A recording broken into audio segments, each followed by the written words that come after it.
What's up, everybody?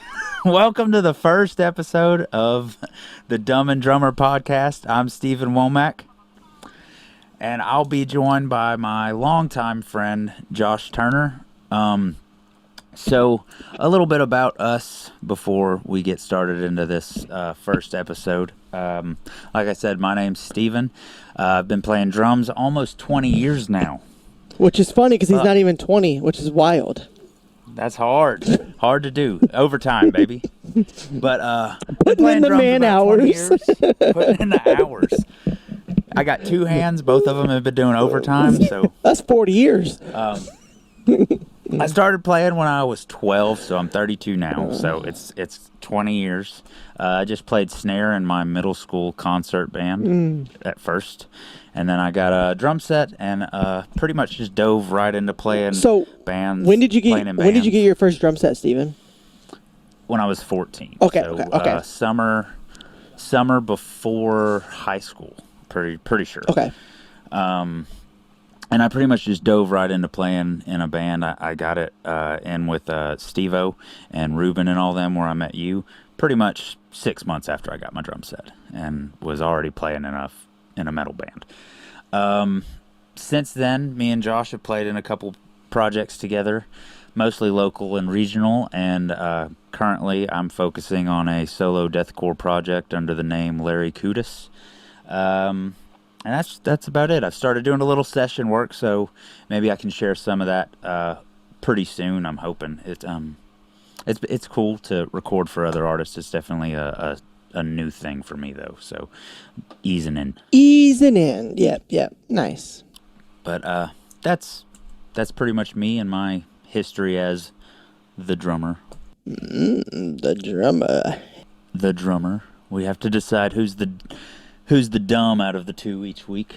Okay, so this is the first podcast. We've done a couple precasts.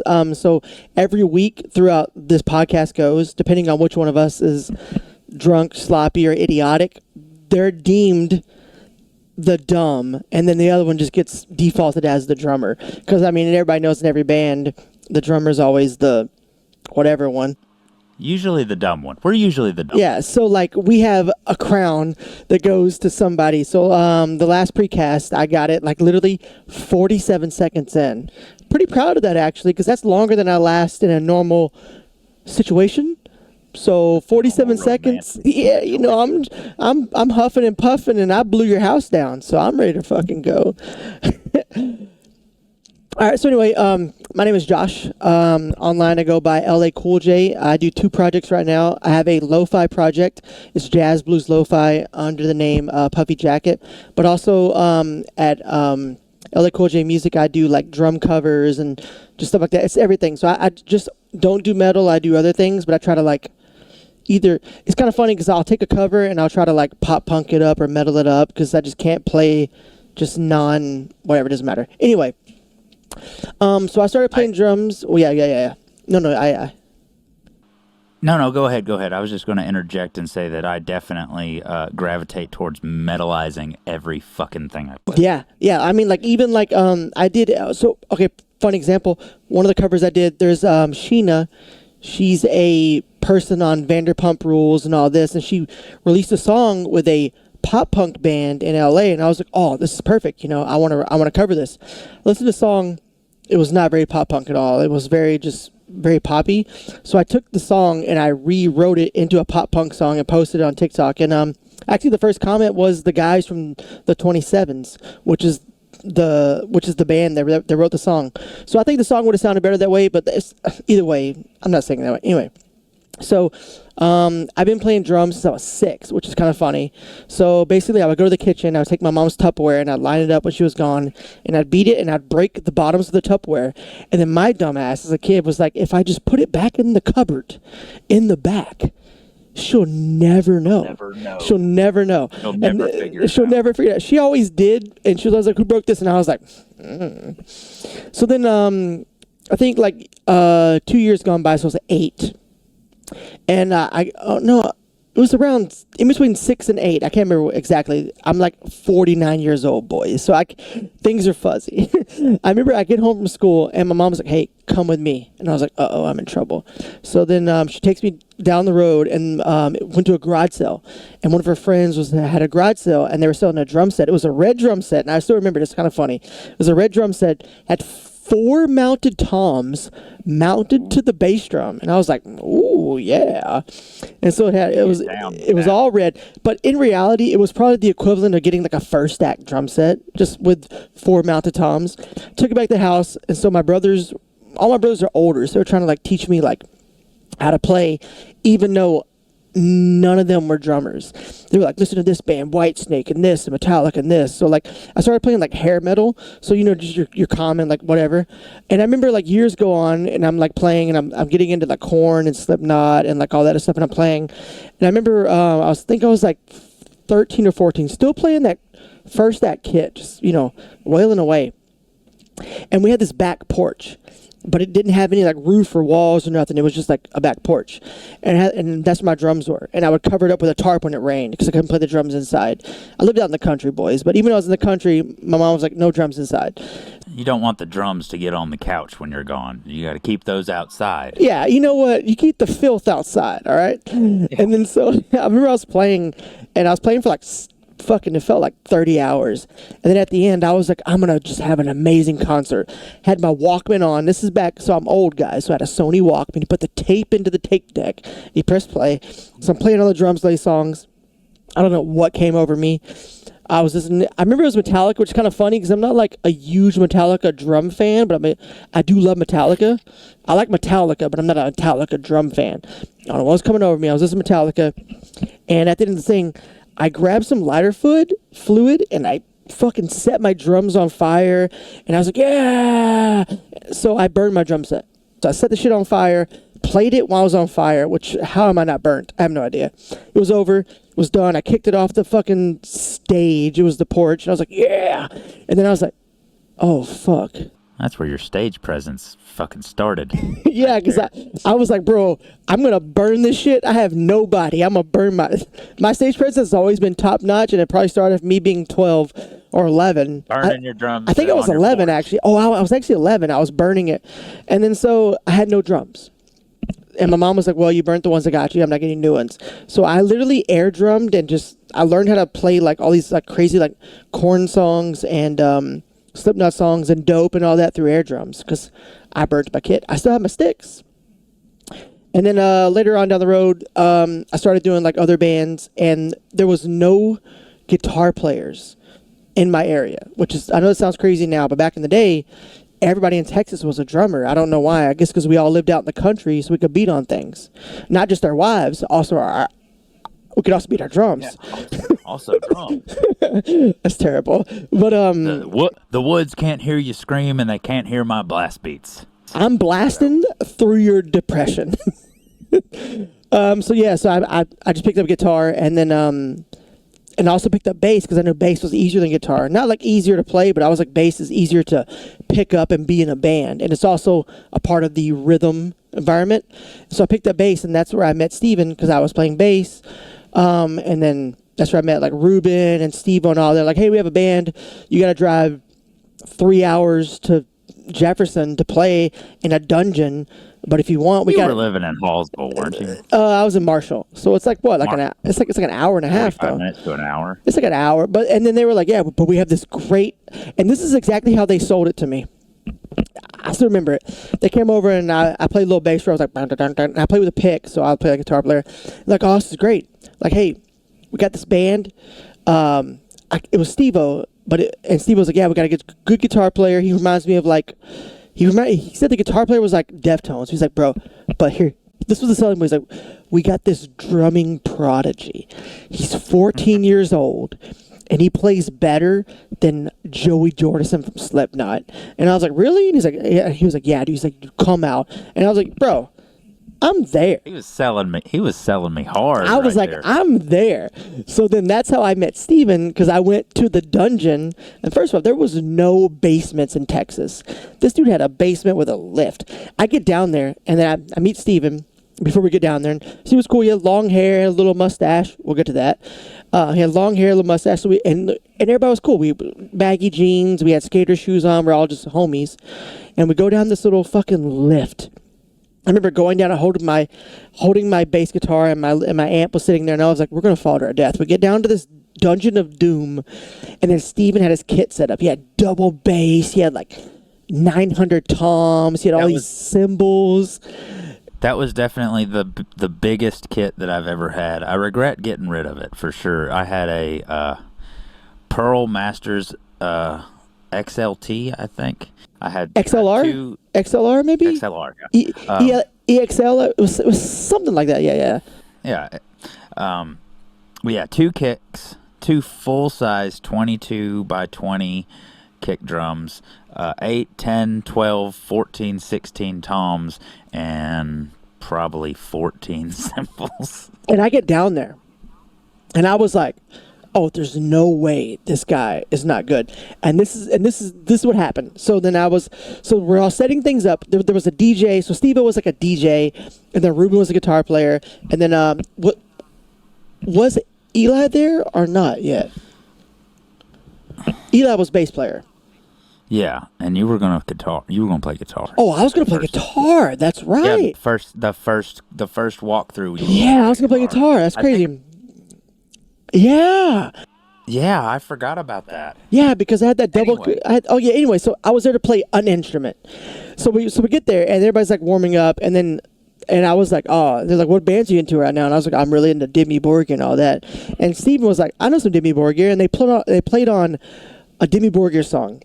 And it was what is it? Is that da da da da da? Puritania. Yeah, Puritania. And then I was like, all right, well, if he's, and this is how naive I was. I was like, if he's as good, he can do 16th note triplets. And they put it on, and Steven just plays it, and Steven plays it perfectly. And I was like, yo, this dude is dope. And then immediately I was like, boom, I'm all in. So then I don't know what happened. I was playing guitar and then bass, and then I called Steven. It was a thing. And then Steven had a little mustache. So this is a long-winded story, but it kind of gets us to the point of where we disconnect to reconnect. So Steven had a little mustache, and I was drinking a 40, trying to be silly and goofy, and I was like, oh, you look a little wolf pussy on your lips there. And Steven was like, yo, fuck this guy. Upset. Yeah, fuck this guy. I don't want this guy to be around me at all. So basically, I didn't get kicked out of the band. I was like, well, I can't really. But we did like 6 practices, though, after that. Yeah. And then I remember. The skin was a little thinner back then, I guess. Yeah, we did like 6 practices after that. Yeah. He had a dope mustache, boys. I don't know what you guys think about it. You're 14, you got better facial hair than the guy making fun of you. Mm-hmm. Yeah, which I was probably like 93 at the time. I mean, realistically, if you were 14 now, I was probably like 20 or 21. Yeah. Yeah, so realistically. And so we did like 9 practices, things went on, and then I ended up starting another band in Marshall, which is like a pop punk, like emo band. And I was playing drums for that, which is what I wanted to do. I only played bass or guitar if I had to, but I was like, I wanted to play drums. So I ended up playing drums for that, and then I don't know what you guys did at that point when I stepped out,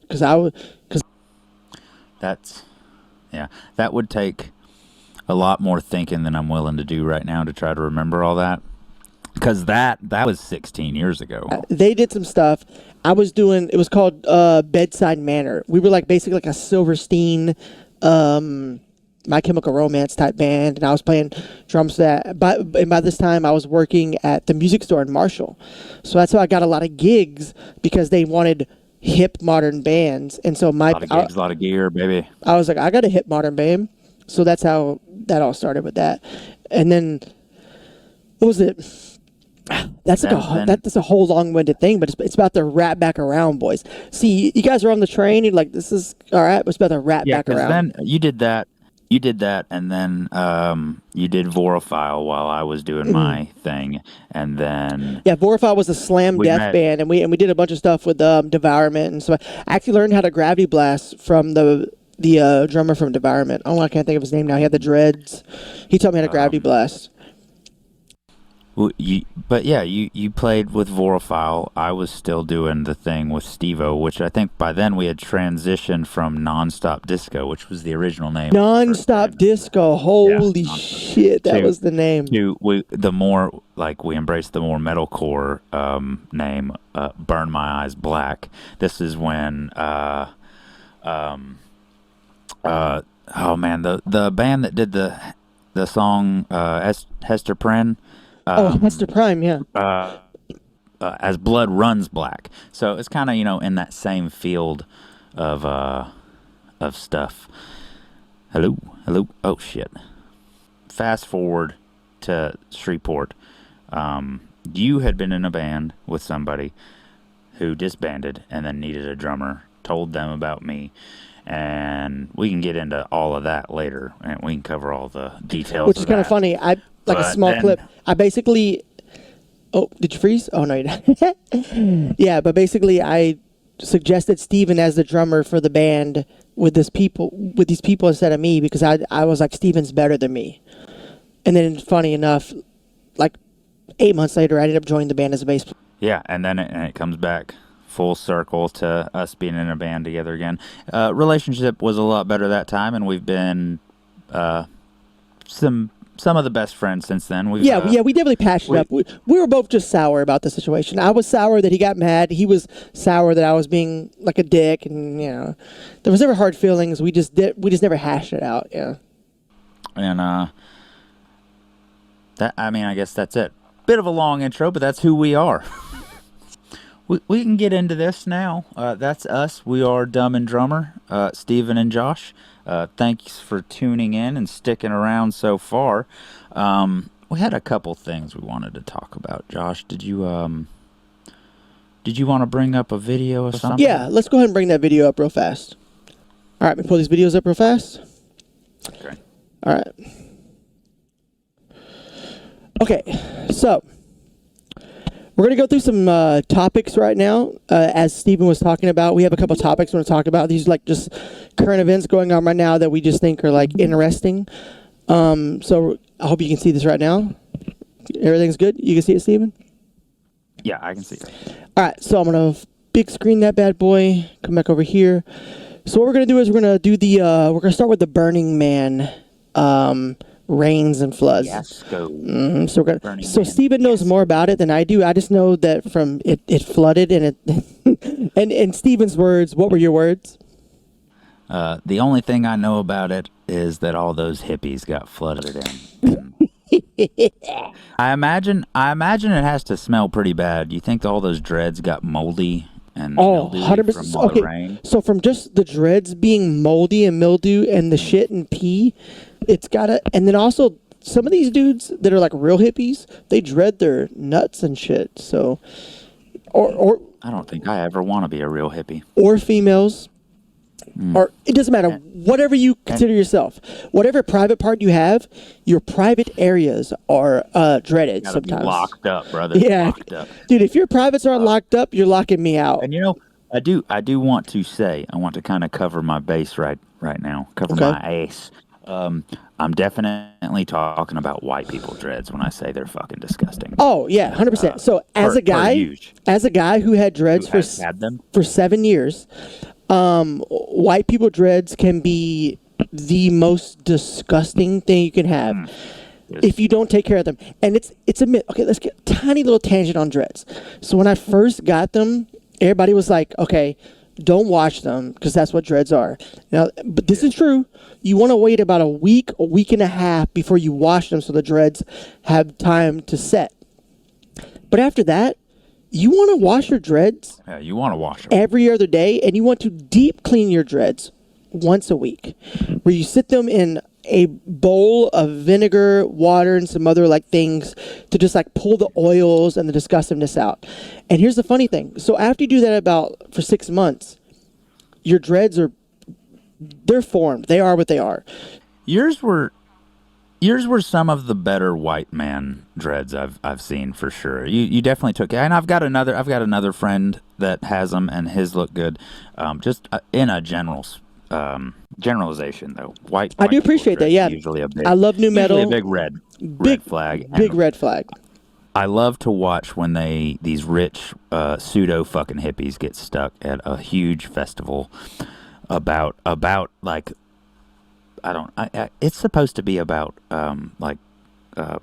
climate change or something, right? Right. But they're doing the opposite. But super huge carbon footprint at this fucking festival. So we love to see it. We love to see hippies washing down a fucking mudslide. So let's play this video. Let's see if something happens here. The more you wash the dreads, the tighter they are. All right, so you ready for this? Yeah, let me get my rocks off. Oh, here they come.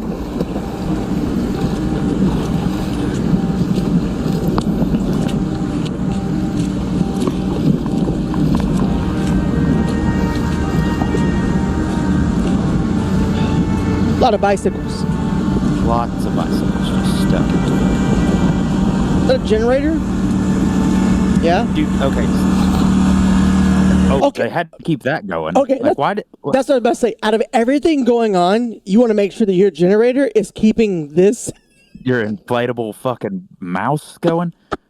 What the fuck? So I lied. There was another thing that I knew about Burning Man. What? So I guess that guy Diplo that was there. Oh, yeah. But he hitchhiked out. He hitchhiked from there to like New York.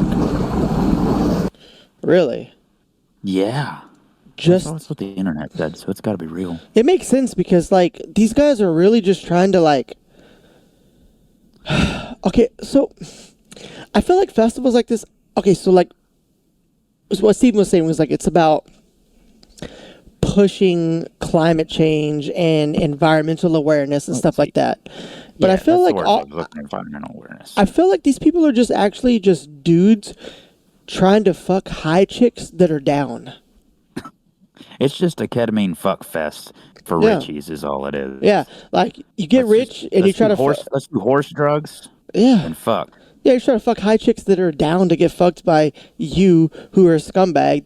They're just there because of for the situation of environmental awareness. Okay, so the official Oh, here they come.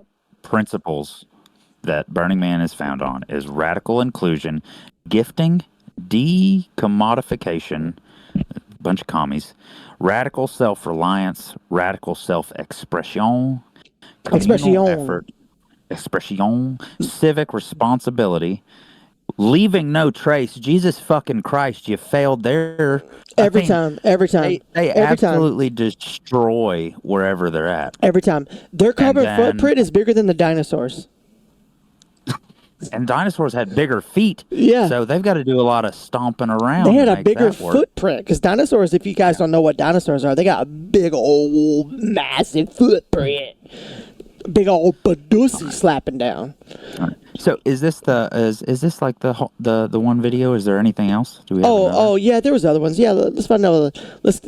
So Burning Man flood. I was just looking for shorts. So I got you. But there is an actual like this, which is just kind of crazy. Yeah, that's the one I saw. Like, look at all that fucking negative carbon footprint driving through the desert. Yeah, well, like, why? Okay, how much waste is out there? 70,000 attended. And you know they're shitting and pissing in their RVs and dropping it there. Yeah, the shitter's full. Yeah.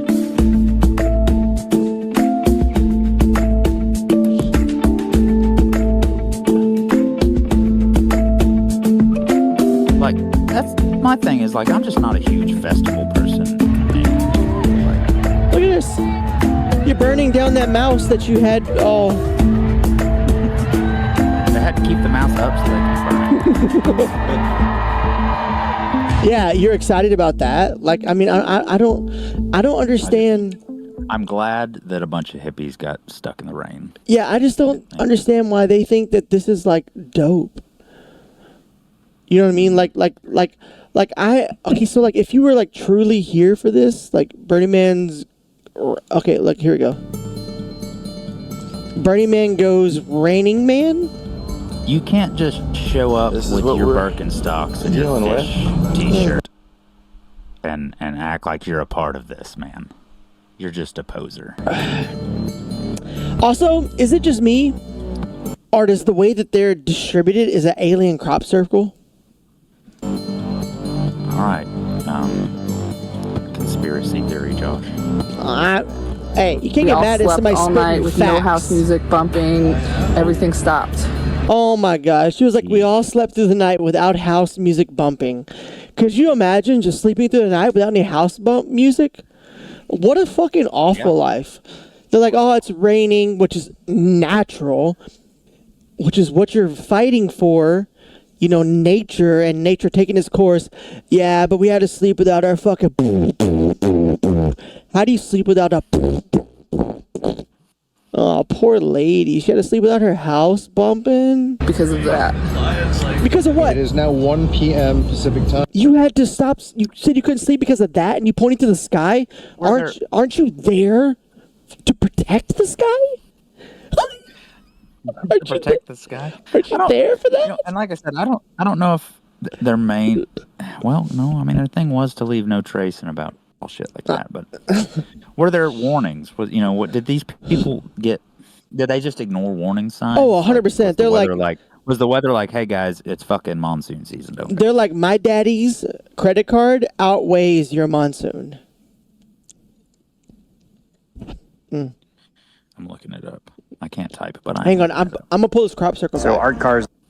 Okay. Look at this. It looks like crop circles. Look at this. Look at this. Look at the way they're formed. After she stops showing her feet, her Signal. North Face shoes. Look at that's a crop circle. You're right. I mean, it does look like that, but We all slept all night with no house music bumping. Everything stopped. With no Because of house. that. no It is house now music. 1 p.m. Pacific time. This is the condition of the road. We're handing out plastic bags for our shoes so we don't get mushy like this. like this. Like this guy.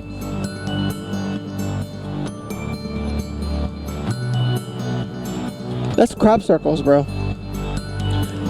I just think out of those, That's car circles. I just think out of this whole funny thing, she was mad that she got to sleep all night with no house music bumping because of the weather, which you're there to protect the weather? I don't know if that's the way to word that. The environment, maybe? The environment? I don't know if you can protect weather. But she's mad about it, though. I'm going to bottle up all this rain and keep it safe in my freezer. Dude, it's so good for fireballs. Like, not the drink, but like actual making fireballs in Dungeons and Dragons. All right, one more short from Burning Man. So art cars like this, we're driving around and they just get stuck wherever they are and park it. And then you got to walk. And then it's a tough walk. So the place is like a ghost town out here. I mean, 60, 70,000 people here and everybody's just kind of hunkered down waiting on it to dry out, which it's supposed to rain again tonight. So, Good. I mean, we could be stuck here for another 3 or 4 days. So here out on the playa, it's I mean, you could be, but you have enough. But you have enough energy to charge your phone. But am I, like, they have, there's RVs and shit out there. Like, am I supposed to feel Bad because like, his how long razor is the festival stuck. supposed to be? You know what I mean? I think 4 Yeah. days, right? 4 days. Yeah, so these people are fucking, they ought to be ready for that kind of shit. They might run out of drugs, but Yeah, I mean, they definitely run out of drugs because they're nervous Hold about on. the situation.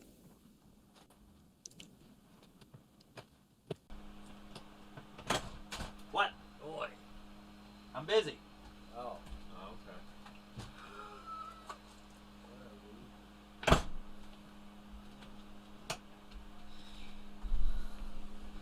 I'm back. Yeah, I heard you were busy.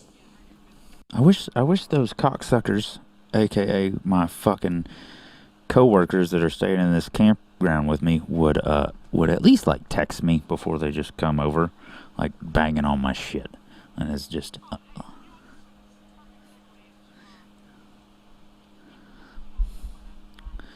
Oh yeah, last week right before we did our recording of a test run, I'm just sitting here.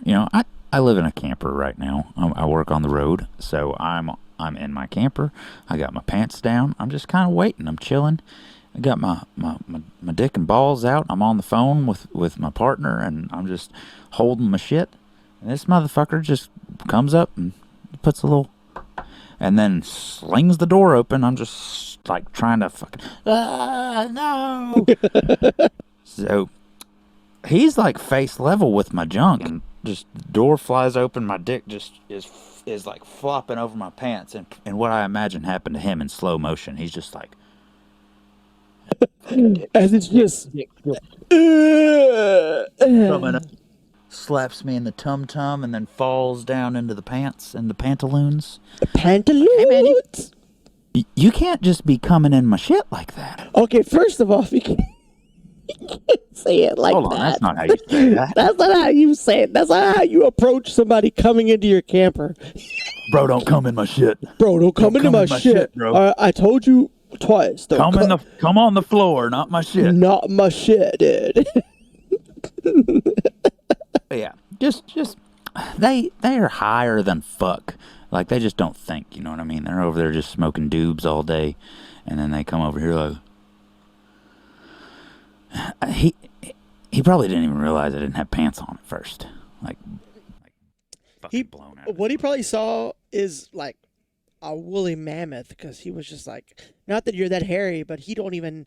It was so prehistoric to him. He's like, I haven't seen my dick in years. What's that? Oh god. Well, we got to get upset about hippies for a minute, which I think is always A good as thing. Cartman says, damn hippies. Rage out. Goddamn hippies. Goddamn hippies. Yeah.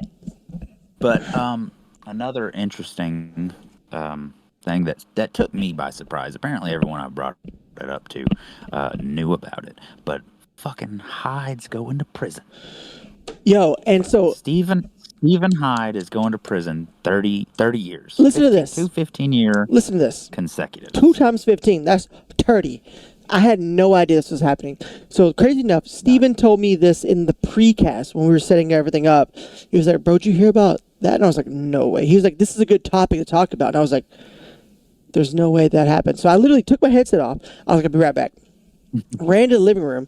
So one of my roommates, she works in law. She works for like domestic violence and all that. I was like, and she's also a huge that 70s Show fan. I was like, Hyde's a rapist? She was like, yeah. And she broke everything. Yeah. And she broke everything down. She's like, yeah, the first. Is that how you said it? Yeah, Like I did. In there, I was like, Hyde's a rapist. I did. I was like, Hyde's a rapist? And she was like, yeah. And I was like, what? She's like, Of yeah. course. She was like, yeah. The first. He's a Scientologist. Yeah, it happens when you believe in science. You believe in sexual forcementation. No. Scientology. I'm just messing. What a word, forcementation. Anyway, so I was like, she was like, yeah, the first trial got thrown out, but the second one happened, and then she also told me the thing about Mila Kunis and the other homie, which is kind of funny because when we were talking about it, I can't think about it. But Mila Kunis and then the other cast members wrote letters in to the judge saying this is not wrong, and now they're trying to be canceled. So that's or the internet's trying to cancel them. So it's Mila Kunis, and it's also the guy that does the Ashton Kutcher. But so here's the thing: is that Danny Masterson was sentenced to 30 years in life for raping former Scientologists. So it all happened within Scientology, which is, I guess, is why it has taken them so long to come forward, because those, a lot of people are leaving Scientology right now and saying that it's like a cult, and there's all kinds of documentaries and like tell-alls and shit that are coming out about Scientology, which I didn't know that. I guess pretty much everyone from that 70s show, at least the kids, Hyde and Fez and yeah, all them, I guess, are involved in Scientology or Scientologists or whatever. So you heard it here first, folks. Except they could all be rapists. They could all be rapers. Except Topher could still be a raper, but he is the only one that didn't come and support Hyde. I mean, Topher, raper. I'm not saying it. I'm just saying the stars line up. He was Venom. Just saying stars. Tautology. Yeah, that boy's trying to go into the black hole. But I think I don't know, man. Like I definitely am not going to stand up for Never will stand up for someone rape. that's Never. been accused of that. And That's why I hate Deshaun Watson. I'm definitely not going to stand up for someone that does it within some religion form. Or just like, or a situation where they're trying to gain knowledge in a certain situation. Like, Well, that's like the whole Branch Davidian things, like old David Koresh. Waco. He was using that. Yeah, he was using his whole religion, which was just a cult to just fuck underage girls. To make every girl, not even girl, children, basically. Yeah. Young, And then, not even young within- adults, children, yeah. Yeah, within Scientology, apparently, that's another one where it's like, the women are supposed to just let the men do whatever they want. Mormonism, fucking baptism, all that shit. It's got that. You just need to give it up. Yeah, and you need to fall to your knees and just basically give it up, basically. I mean, there's no other way to describe it. Give it all up to your man. Yeah. I can't support it. I just don't believe in that either. Like, I don't believe in a situation where like you should drop everything in your life for your partner. Like in life, no matter what. In life, there's two people. Two people make a relationship. So when you come together, you're building a life together. Not one life is taking over the other. That's not how it works. It's two lives. How a lot of those. That's how they see it. Yeah. Extreme religion. Exactly. That's how I see it. They have one life, and then your life is deemed lesser than this life. So you should conform to this life instead of two lives coming together and building a life. It's not that. That's not how it works. And that was probably I think between that and being shunned for playing music and having long hair, that's probably why I'm not a Baptist anymore. I don't want to be a part of that. Like, we can go into another segment another time about how being, because we're both kind of raised in that same era, East Texas hardcore Baptist Bible Belt. Dude, we can talk about defecting from baptism later. That'll be a long one. If nobody knows now, I'm a left-handed musician. I'm just a left-handed person. I used to get beat for being left-handed. Beat. That's another story. We'll bring it back up. Old. Well, because beating left-handed is a sign of the devil, this and that. I used to get... okay, well, we're going to pass on. We're going to go back over here. But yeah, there should never be a situation to where, like, you have to conform to one person and give up everything you want just to be able to mold yourself and shape yourself into somebody else's life just because they're going to be your partner. Like, if that's the case, they're not your partner. They're your dominant owner. They're your owner. Yeah, they own you as a person, and we've gone so far past that. Why are we bringing that back into relationships again? It's just unreal. It's just unreal. Maybe that's why I'm single, because I see things so like that. Yeah. I don't know. It's unreal. I don't know. I think we got off of the whole Hyde thing a little bit because I don't think that was his case, but I feel like definitely that is the case within a lot of those extreme religions. Same, in Scientology. Okay, so let's. I don't even want to call them religions. Those things are cults in my eyes. Cults and ideas. Yeah. Okay, so let's watch this clip of Danny Masterson being sentenced to 30 years to prison for the rape, which we just talked about, which we went on a little rant, but me and Steven have strong opinions on that, so it kind of got a little derailed. All right, boys, I've had a couple of brews. It's opening night, NFL season. I didn't see the S, and I thought it was just Scientology. And I was Scientology. I was like, is that how you spell Scientology? That's why I paused it. I was like, Celebrity Center. It's Celebrity-tology. Okay, all right. I'm sorry. Wait, so he confessed to it? Bring it back. I fucking spaced out for a second. He confessed. He said he drugged it and raped them. I know this is kind of out of character, but where do you go in LA that there's not a fucking scooter? just laid on the fucking laid over in the bushes. Yeah, it's a bird scooter or all the other ones. It's just late. It might even be this homie doing the fucking interview. Yeah, I was about because I mean they didn't even move it. They're like, Yeah. "Is the shot good?" Yeah, well, there's that scooter in the background. That's Oh, my- it'll make it look authentic. That's Leave it my there. scooter back to my hotel where I'm going to go and have sexual intercourse with an escort. No big deal. Because that's what scooters are for. Yeah. In fact, that today, here at 8:30, that your sentencing escort can will scoot take on over place. to Of you. course, we'll bring that to you once it happens. But that is the latest for now, here live in downtown LA. We'll send it back to you Escorts in the ride studio in scooters Hollywood. Bro, if an escort comes to me in a scooter, My manager got a call. First off, if she comes at me at all, there's an issue. But if she comes, or is there? I'm not for sure if there's not a problem or if there is a problem. But if the escort comes to me on a scooter, I could have just done that myself. Still recording. Okay. We're good. Well, all right. So about the video, what makes it even wilder to me is that they said it was in 2003, like at the height of his height of his career.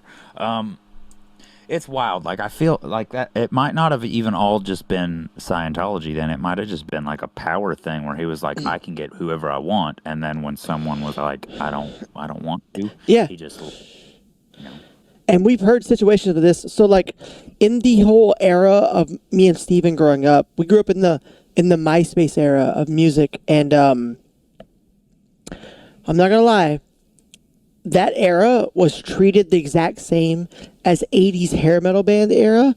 I feel like what you're trying to say is like in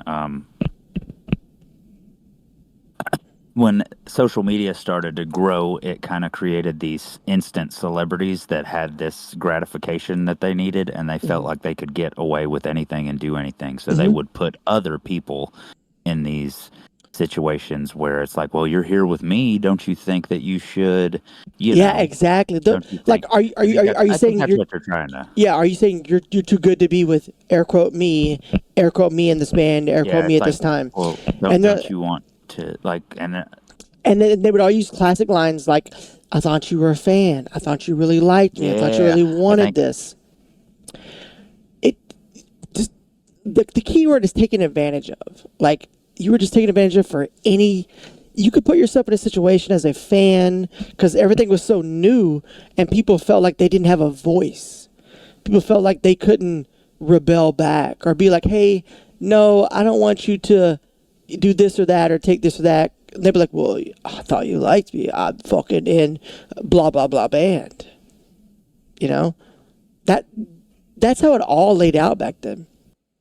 A lot of people back then they didn't think that they actually could say no or stand up to people that had any form of They felt like they didn't have a voice. Yeah. yeah there wasn't as much of a support as there is for things now, and even though It's people nowhere near definitely as to be now. Yeah. people still struggle with support in situations like that. I don't know. I am not the one. I am not Same, me neither. But I feel like it's a situation that's going to come up. well not enough not a situation, but like versed because to we're speak on exactly. victims' place.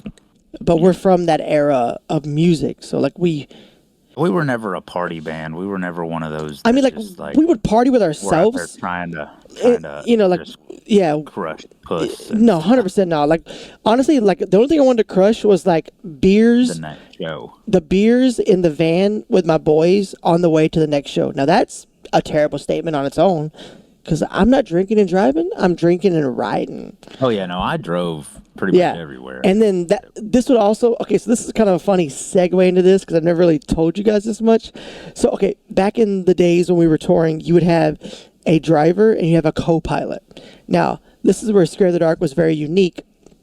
Our co-pilot would be called Chewie, because obviously Star Wars, Chewbacca was the co-pilot. So you'd have your driver and you'd have your Chewie. I would, not on purpose, but just didn't give a fuck. I mean, like, I was like, you know what, at the end of the day, Steven's probably gonna drive anyway. So let's say it's my night to drive. Which, looking back, I feel bad about this because like we all needed our rest and our mental health, and also and also Steven's the drummer in the band at the time. I'm just a bass player. Yeah, I'm going crazy, but Steven, he fucking, four-lemon it, all right? So Steven obviously needs his rest.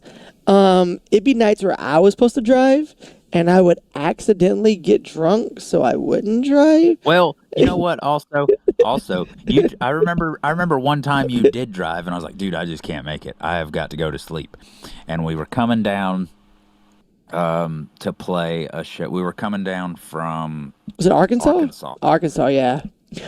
In the mountain. Metairie. That was a terrible drive. Okay, so first off, I'm not a bad driver at all. This is a terrible drive. It's very mountainy. You didn't start driving until we were in the lower end of Louisiana. Yeah, because I was like, dude, I just need to sleep. Like, just drive for a little bit. We were going from fucking Mountain Home, Arkansas to Metairie, Louisiana, outside of New Orleans, and I remember I fell asleep when we were still on Interstate 49, and I wake up and the sun's up, and I look and we are in fucking Texas, and I was like, how in the fuck are we in Texas?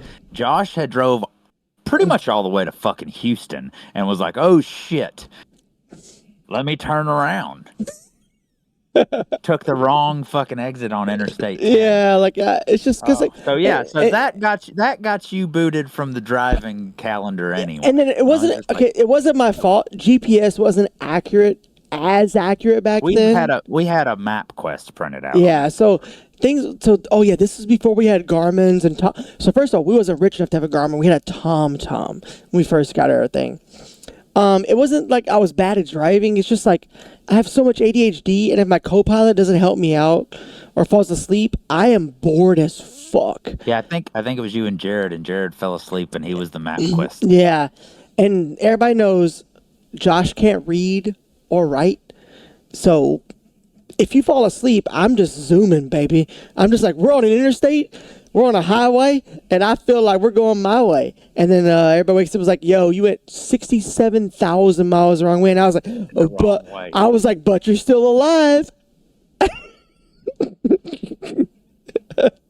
You Lloyd Christmas to the fuck out of us. Yeah. But yeah, and then after that, I would just get drunk, and then they'd be like, "It's cool, Josh. You can just hang out in the back." I'm like, "Yeah, bass player privilege."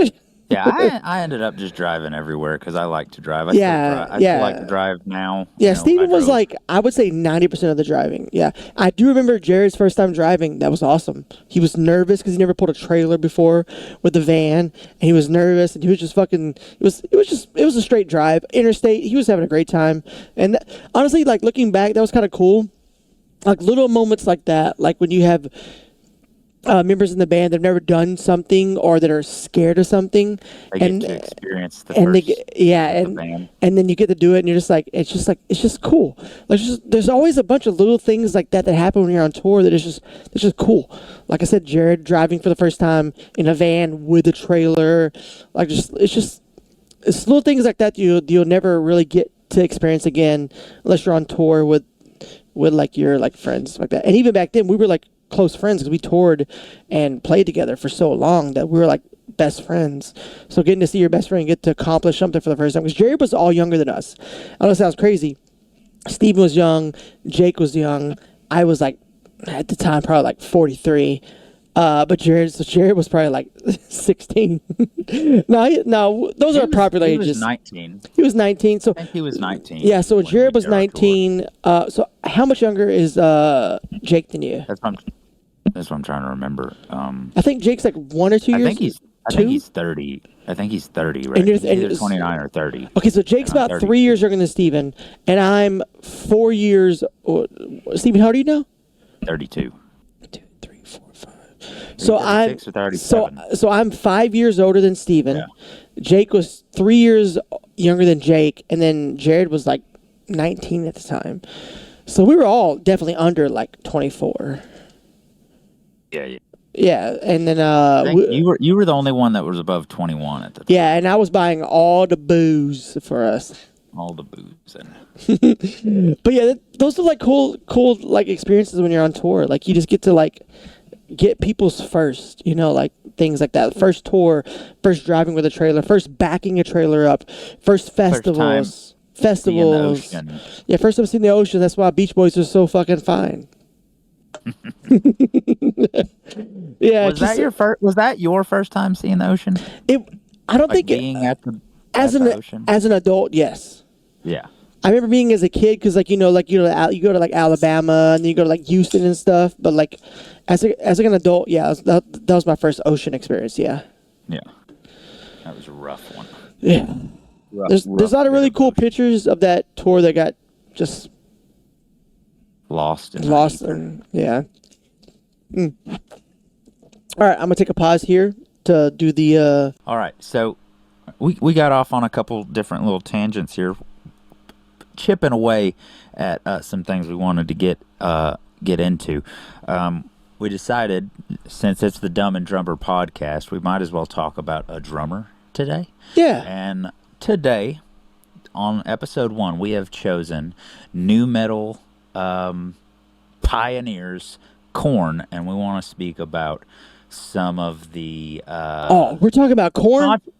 Korn. Okay, hang on. Some of the controversy that we're going to talk about some of the controversy with their drummers. Josh told me about it a little bit, and he's a big Korn fan. He was a Korn guy, and I was a Slipknot kid coming up, so he is corned out right now.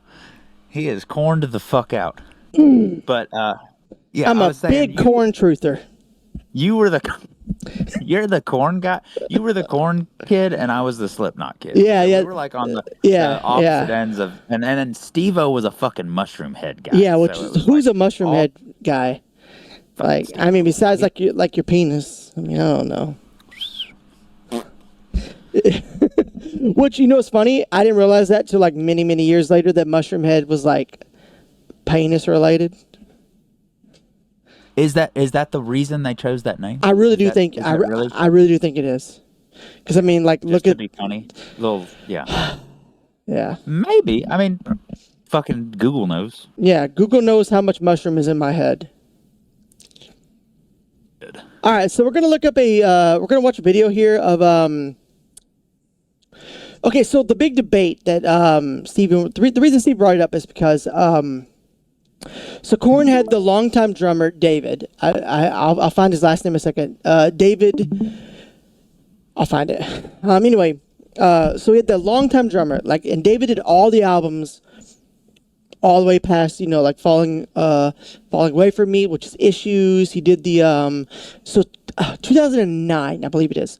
Around the 2009 era is when David left Korn.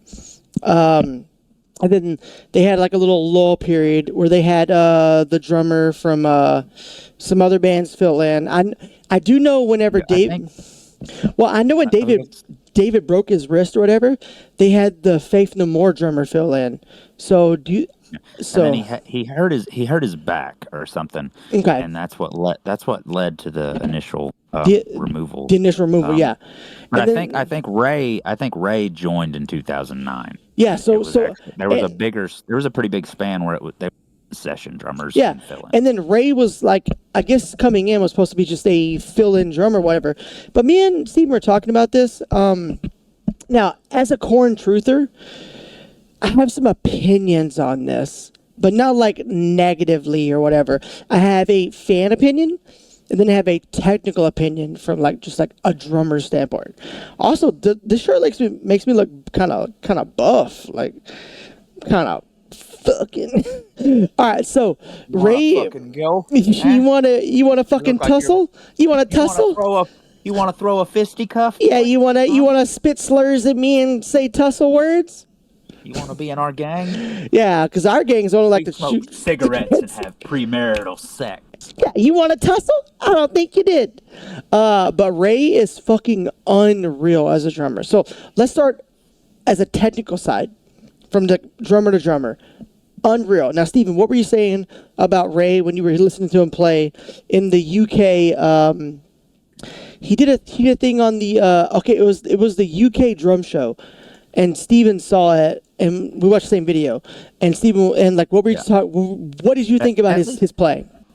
Well, at least I think it was the same video. We hadn't shared it with each other yet, but it just caught me off guard. A lot of the stuff he was doing, it was like, oh, this dude's like been like, he knows his rudiments. Like, he's tight. He's got that classically trained, well educated in like music feel to him, which is going to sound a little shitty, but that was not what I expected from like a new metal drummer. Like, for instance, like to go to Slipknot again, like Joey Jordison definitely was a good drummer, one of the greats of his time, but he wasn't really like, anything you saw of him, he wasn't really like killing rudiments. He was playing by emotion, or what the song wanted. And he had a weird way of doing like subdivisions. Like it's something that I kind of adopted just from being such a big Joey Jordison fan as a kid, was he would break his subdivisions of 6 into groupings of 4s and 2s instead of 3s. So his I don't know if those would be considered Portnoy fills because they're triplets. Is it a 1E and a 2E and a 3? Like, and he's doing in between, like a 1E and a 2E and a 3E and a. Well, it's the I don't know how to count 16th note triplets. I just go like 1 triplet and triplet, or 1 lolly, 2 lolly, 1 lolly and lolly. Just however you can fit 6 into the thing. But he would break those. He would like metric modulate, where he would turn those 16th note triplets kind of into groupings of 4 and 2, to where it didn't feel like the triplet does, and it's just you're doing the same thing. You're playing the 16th note triplets, but it's got a different feel. So, but Ray here, he seems very classically trained. He works through all the subdivisions like the way that you're supposed to. Like learning diddles, flammadiddles, like paradiddle, flammadiddle, and all that going on. Yeah. But you're saying he does it with his hands and his feet, correct? Well, from what I don't want to like put my foot in it, but from what I saw, it looks like he's just very Foot in your mouth, yeah. classically trained. Well, okay, so this short they're about to watch is not that NAMM show. We're about to watch it. This is just a short of Ray, just because he's also sponsored by Pearl. So this is him doing like a Pearl Live snare drum test.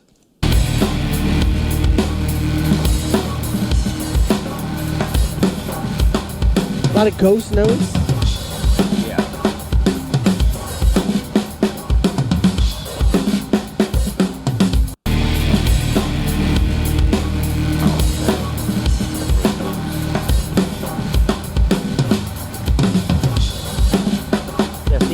A lot of like flam.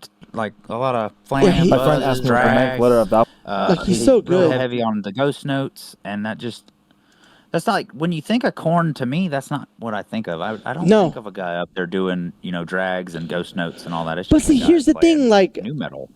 Okay, so as a technical drummer, yeah, I'm on your side.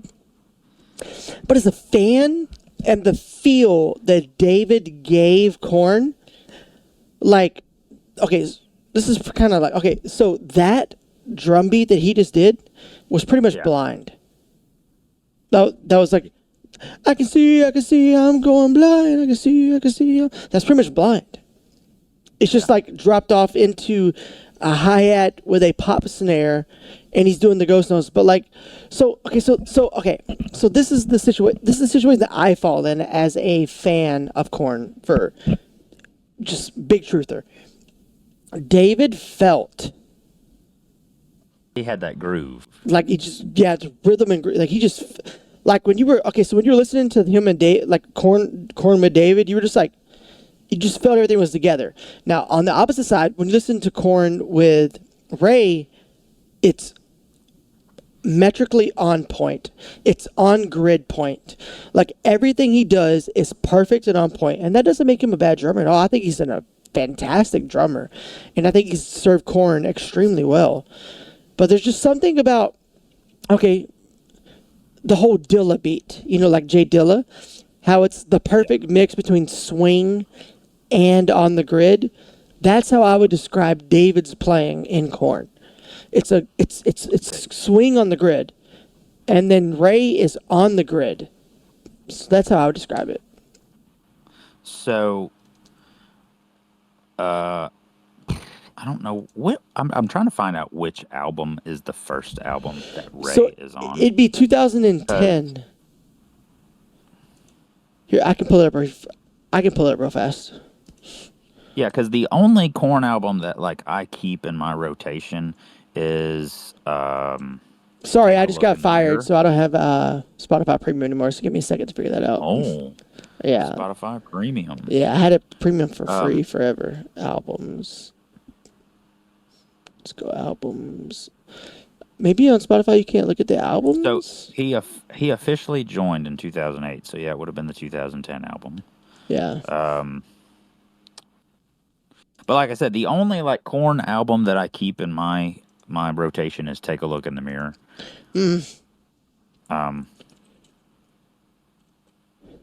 Just for some reason that album stuck with me. It's probably not considered one of their best, but I like it. So that's like early on. That's like 2003, right? Yeah, 2003. So here's the weirdest thing. So growing up, Follow Leader was popular, obviously, and in my era, Issues was like my first ever Korn release. I remember going to the record store. I remember going to Sam Ash, actually, in the mall. Sam Ash in the mall. And I purchased Issues on cassette tape because cassette tape was only $8.99 and the CD was $16.99. So I bought the cassette tape. So I remember watching a lot of music videos from Issues, but Life is Peachy was probably my favorite album. Yeah. Oh, I hate to like interject real quick, but okay. So the thing with David, their first drummer, is he's still holding a lot of the rights to some of the music or something, right? Because he was talking about they're not able to get paid for certain things. He sued them twice. Well, I'm looking on iTunes right now because I'm a fucking iTunes loser and I have just iTunes. And Take a Look in the Mirror is not on there anymore. It is removed. All of the albums between Issues in 1999 and See You on the Other Side in 2005 are gone. Is Follow Leader from 98 on there and Korn from 94 on there? Yeah. All from 94 to 99's on there. Okay, but from 99 to 05 is missing. And there's 2 albums in there. Yeah. Oh, so yeah, 05 was The Other Side. And then 03 was Take a Look in the Mirror. Yeah, and then they had like an MTV album. Yeah. Interesting. Yeah, so those are not on. I know there was like a big legal battle, like in that, and so that was also the big thing where like David was like, this might have been a year ago maybe, where David was like, hey, I want to come back to Korn because Korn doesn't have that swing that I gave them. And everybody was like, well, you tried to sue us like 4 times and you talk shit about us, and Ray's a phenomenal drummer, which Ray is phenomenal. So okay, so he joined in 2008, right? Yeah. Dude, I hate looking up stuff on like Google because like it's not as accurate as like looking stuff up on Spotify. See, here's the weird thing. So, Take the Mirrors 2003, the MTV Unplugged 2007. They officially didn't release another album until 2016. The Serenity for Suffering. That's when Head came back. Yeah, after he found God, and then God told him to go back to Korn, the band, because those are his people. Yeah, those are God's people too. So okay, so to kind of correct what I said there, you can get to Take a Look in the Mirror on Apple Music, but you have to like Google it or look it up. You can't, like, it doesn't show up on their discography on their main. So let's see, 2009. So okay, the album in 2009 was called Cancelled, and this is an album that I think I've never heard actually. Oh, it's called Collected. You know what? Such a Korn truther. Dude, I don't I don't know this. I really don't. They got kind of like Cradle of Filth there for a little while though, I think, where I they know were you- like they were putting out music like Yeah, so and fast. under like weird like not titles. Yeah. So I will. Like- So this makes sense though because in 2009 I was like listening to like Attack and like His Blood Runs Black and stuff like that. Unfortunately, I was, and what Korn I was listening to was old Korn, not Korn. The good shit, the OG Yeah. shit. So I honestly don't think they made an album until 2016 after that. Because everything after that was just like mix-ups and mashups. Was it? Yeah, because they did like the Oh, wait. dubstep. I'm They so did, like, stupid. dubstep stuff for a little- The Paragon Shift 2013. So the Paragon Shift had to definitely be with Homie. Right. Yeah. And there were some great songs on here. But also at the same time, like this is back when like internet was like, I mean, you could quantize everything. Oh, this had the song Pray For Me on it.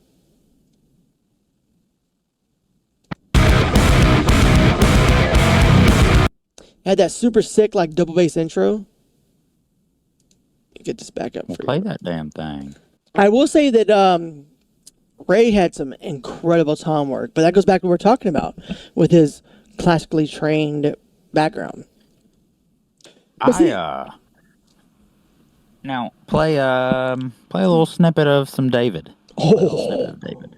Oh, let me get you some, dude. All right, okay, Pick one that you think showcases. it, okay. I guess. Korn. Let's just do a classic, bro. Cause he does some nasty shit in here.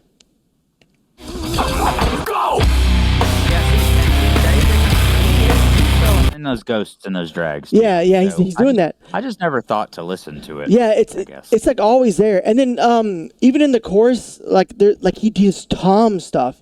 So okay, so this is what I thought was really cool. Like when I was learning this song as like a kid, like when the chorus comes in, instead of like na na na, he does like doon doon doon. Okay, so like okay, and I know when like a lot of like Korn truthers talk about him, they always bring up Chutes and Ladders. Because like he has like this incredible like drum thing in Chutes and Ladders, which is like 1994. So just like, okay, so this is 1994. So this is kind of like crazy for like the way he does like his drums and stuff. Have you ever been around someone while they play bagpipes? Have you ever been around No. bagpipes? You know what's funny? Okay. They are so fucking loud, just like a onslaught of fucking noise to No. your fucking ears. And you know what's Because funny? That it does that hum the whole time, and you think, oh yeah, you would, I guess, like if you listen to like a recording, you're like, oh, that's probably just like a nice little. Sounds like one is just like right up in your shit, just. Dude, that's what Spanish music and those fucking accordions. So my roommate was talking about. So the funniest quote ever Alfredo's ever said to me. I was talking about something and like we were listening to like some banda and music with like a bunch of accordions. He's like, bro, I know hella homies with accordions. That's the funniest quote ever, but it's true. Hella homies with accordions. He was like, bro, you want to learn accordion? I know hella homies with accordions, dude. And I was like, there's no fucking way. But it's true. It's true. But like, this shit's crazy because like, yeah, he does like some Tom shit and some other like, and this is also Bring it back, on. this is before triggers and everything. So like the bass drum sounds like a trigger. As a kid, I thought this was hard because like, you know, as like a drummer, you want to hit the hi-hat with your snare, but he's making the hi-hat and the snare. He's making all these hi-hats with his just splash foot. You know, like, Yeah. so it's like, Yeah, but like, using his pedal. yeah, for sure. But like for me growing up, But as a listening- kid, you were like, God, I've got to hit. yeah, yeah. And then also gotta like, hit it in between. so he's taking a lot of elements from like 80s and 90s, but as like a kid, you're like, I just want to fucking, you know, I don't want to. Drums go brrr. Yeah, drums go burr. Drums go. Nah. So like, that's something I never learned as a drummer. I mean, I can do it now, but it doesn't feel natural to keep the time with the hi-hat. But I will say though, that shit looks cool as fuck. When you have like a fucking just like drummer just beat it down his fucking like, well, for you it'd be his left foot. For me, I'm left-handed with my right foot. Just fucking just like going off. It feels more intense. That's all I'm saying. Yeah, it definitely helps me with like when I was started doing ghost notes and like double bounces. Oh, with to like my find foot and stuff. Find the rhythm part into it. Yeah, so I can do like, you know, say you're doing quarter notes up here, and you're doing 16th notes like in between the E and or the one and the and. You're doing the E and the with this. Okay. Well, you can do the one and the and with your non-dominant foot. And to me, that gives me a thing to like, okay, I need to make my left hand hit in between my left foot instead of having my right hand fucking. No, I totally agree. I think it's a perfect way to keep time. And if I was actually gonna help somebody learn drums, I'd be like, you should use your non-dominant foot to like help with time. I like it's just something I never learned because I didn't see my idols doing it, so I didn't pick it up until it was too late. You know what I'm saying? I think my like biggest thing about this is Fildy has the most unconventional bass patterns, and David followed them perfectly. And this is back before you would quantize or correct kick drums. Like if you fucked it up, you had to redo it. There wasn't like, oh, everything's perfect, but the kick drum's a little off. I'll nudge it.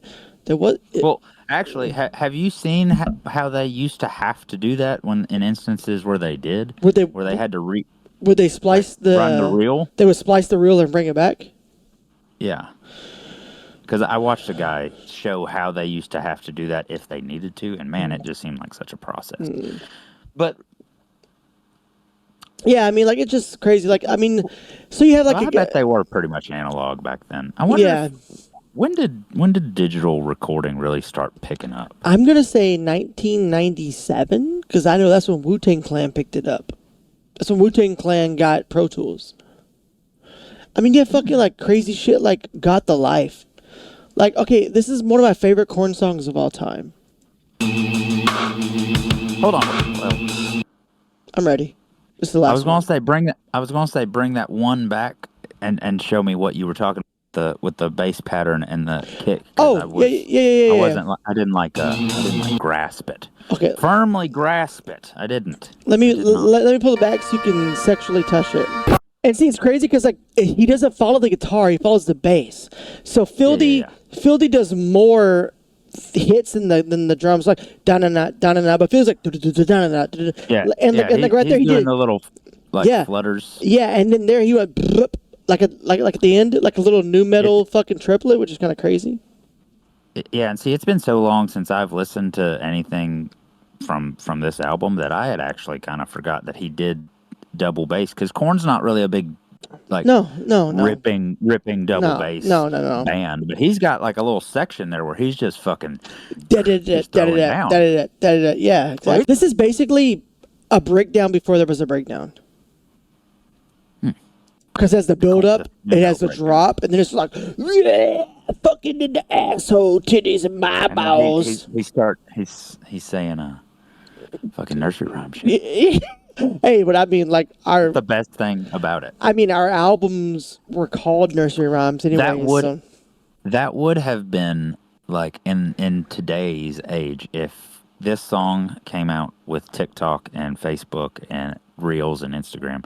Like this little breakdown probably would have ended up being viral just because of the lyrics. Like, this guy goes off with knick-knack paddywhack. This homie with the dreads said, knick-knack paddywhack, give my dog a bone.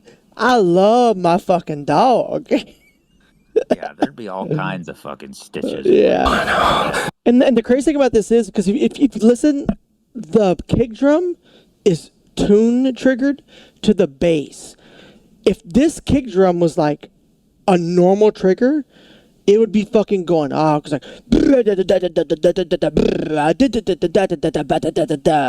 it's going with the bass, so it sounds like the bass. It's like daka daka daka daka daka daka da daka Oh daka yeah, da he da. has. Corn's always had a very percussive, like, bass That's bass what tone. that's what I was saying. But the bass drum is tuned or mixed to the same frequency as the bass. So if it was it's really higher and sharper and really punchy, like not punchy, like it's like quick. If it was like a regular, just like triggered bass drum, a lot of these like fucking notes would be just like when they came in right here, you'd be like da da da da da da da da da da da, because like but you just hear like the waka waka waka waka waka. You know what I'm saying? Listen. Waka waka waka waka. Let me bring it back, because like it's tuned to the bass. Like the bass is. I get what. But like if it was modernized, that shit would hit harder than your first period, and that's every hardcore fucking breakdown right there. Just a. This is 1994. They recorded this album in '93 actually, but yeah. I don't know. Like I still think Ray is an amazing drummer, but what David did for this band, I don't think this band would. This is the hardest thing I've ever had to admit live. I don't think Korn would be Korn without David. Without his drumming. And yeah, if they had just a normal, because like, dude, think about Falling Away From Me. When I was a kid, in my mind, I was like, Falling Away From Me is the pinnacle of learning a drum beat. Okay, do you remember Falling Away From Me? Do you remember what's it called, Skid Fist or Stank Fist? Skid Mark. Was it Skid Mark, Stank Fist, or whatever from Stank Fist. That's Tool. when you Tool. get done. Tool. Fisting somebody. I don't listen to fucking Tool. No. I'm saying like Tool had this like Tool has this song that every drummer's like, oh, I play fucking Stank Fist or whatever. To me, it's called like Schism. It's fucking Schism. It's brother. not. Are you talking about the one with the fucked up time signature? No, it's not Schism. It's called. I think it's called That's Stank the one Fist. like that always. That's the one that always gets brought up is Schism. I think it's called Stank Fist, bro. Oh yeah. The weird time signatures that are actually just like one not. No. It's called Stank Fist. I know. I'm talking about Schism still. I know what I'm saying. This is the one that people bring up. They were like, "Hey, if you can't play this as a drummer, you can't do it," because it's that. Because the hi-hat has that shuffle.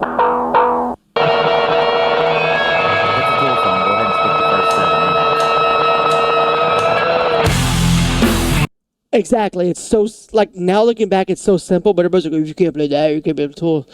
In my eyes, as a kid, I thought the same thing about... I can't play Tool because I don't have the attention span. Like, I can't wait 7 minutes for the intro to come in. Somebody requested that shit on fucking Twitch the other day, and I was like... I was like, so as soon as I got it down, I was like, every seventh measure, his drum beat's completely different.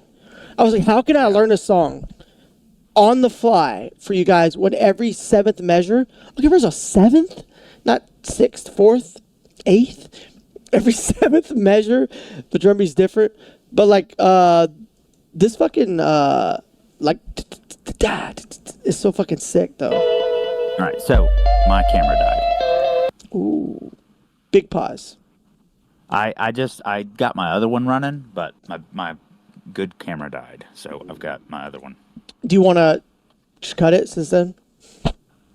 I'll have to see where it cut, but I've still got the audio still recorded. Okay. So we didn't lose any audio, but a lot of that stuff's going to get chopped up and cut. So maybe I can just And then this is the last watch, and then we'll wrap it up. Yeah. Okay. So yeah. Okay. So like I was saying, like this is another David from Korn being very just percussionist, groovy, if you would say. He's very. That's so good. It's so fluid. It's so good. And then also just a take back for anybody watching this. If you want to see exactly what I looked back in junior high and high school, it was this right here. Because I convinced my mom to give me an undershave, and I convinced my mom to braid my hair. Oh yeah.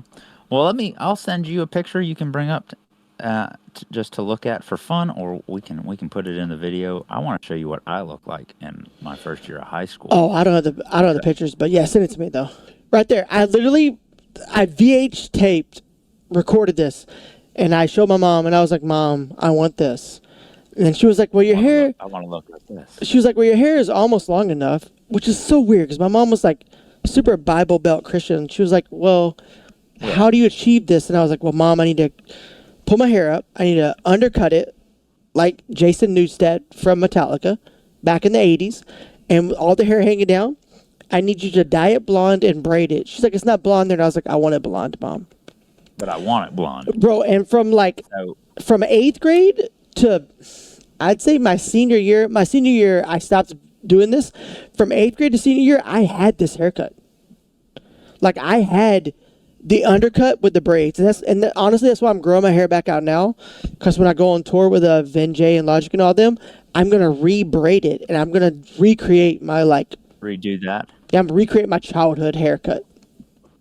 Oh. Yeah. Do you want to send me your haircut? Yeah, and it's not. I don't have the pictures of me with this on. They're probably somewhere. Pull it up and at send my it to me house. real fast. But I'm trying. Okay. I just got it saved. I just gotta find it on my damn motherfucking shit, brother. Yeah, bro. Look at that fucking jawline, bro. It sucks that people don't even realize that I used to be fucking a specimen, bro. And now I'm just like, yeah, just. You just used to be chiseled. You just look like a fucking sex machine that turns blowjobs and Dr. Pepper into fuel. Oh, hey. Speaking of Dr. Pepper, what kind of doctor was Dr. Pepper? I bet he was a physician. Okay, I like that one a little bit better than the bees one, but yeah, it's still stupider than fuck. I love it. Yeah, that's the whole point, bro.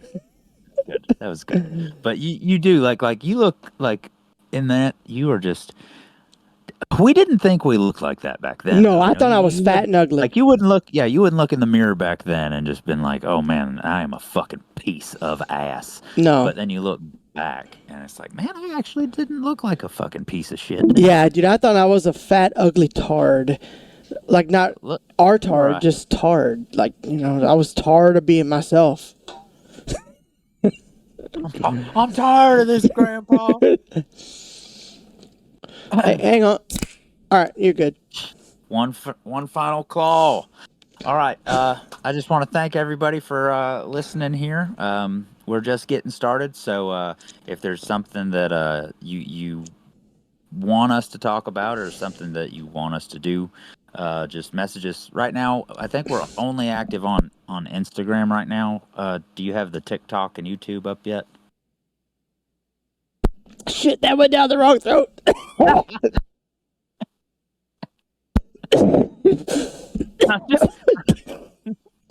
I'm just gonna go ahead and say we're not up on everything yet, but we're working on getting all our social media platforms up and running. YouTube, TikTok, Instagram. Probably have a Patreon, right, Josh? Your mic's off. So, when this episode drops, You just got dumb again. yeah, bro, I'm the dumb. Damn it! 2 weeks in a row. I'll be fat.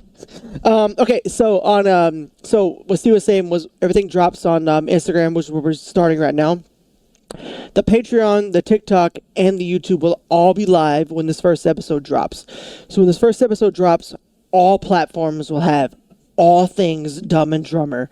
And basically it's Josh and Steven, because I'm dumb and he's the drummer, right, for 2 weeks in a row. So I don't know what to say. I'll get there one day. I'll get to be dumb. Okay, yeah, but again, thanks for listening. If you've made it this far, we really appreciate it. We're constantly we're going to try to evolve this, get better sound quality, better video quality, better just all the way around. So if there's anything that you think we could benefit from, some constructive criticism, just send it our way on one of those platforms. You can even just give us some You can just talk shit to us. We'll And like also, if you feel like you want to be on the podcast, hit us up because we have plans to have multiple guests on, whether it's a 30-minute segment or the whole podcast. So if you feel like you if you feel like you want to be on the podcast, hit us up. If you feel like you if you think deserve that you can to share fuck the with screen this shit, no, but these two specimens of fucking masculinity. But then no, you can try. but yeah, if you think you want to be on the podcast, if you know somebody that should be on the podcast, whether a musician, just funny person, They can be dumb. comedy, they could be a porn star. I don't give a fuck. They could be a shoe salesman. If you think they're a dope person, we're about it, Have baby. them on. We'll bring them on. We'll give them a sip. We'll give them a tear. We'll give them a beer, and I'll be crying for you, my dear. That is the country song that made my mom stop listening to country music. Anyway, this has been Dumb and Drummer. Again, thank you. Good night.